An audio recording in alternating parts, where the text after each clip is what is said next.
একটি গাছ এক টুকরো প্রকৃতি।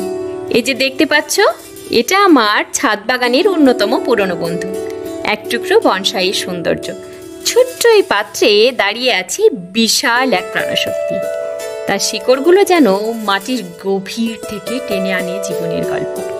প্রতিটা পাতায় লেগে আছে শিশিরের পরশ, বৃষ্টির গন্ধে ভিজে আছে তার শরীর। গাছটা শুধু শোভা বাড়ায় না, সে শেখায় যত্ন আর ভালোবাসার মানে। এই গাছের যত্ন নিতে হয় ঠিক নিজের সন্তানের মতো করে, সময় দিতে হয়, মনের ভালোবাসা দিতে হয়। আর এই ছোট্ট জগতে এই এক ফালি সবুজেই আমি খুঁজে পাই বিশ্রাম, শান্তি আর স্বপ্নের ছোঁয়া। বন্ধুরা, প্রকৃতির সাথে একটু সময় কাটাও, দেখবে জীবন অনেক সুন্দর মনে হবে। এই তো ছিল আজকের গল্প, এক গাছ এক গল্প। ভালো লাগলে অবশ্যই জানিও কমেন্টে।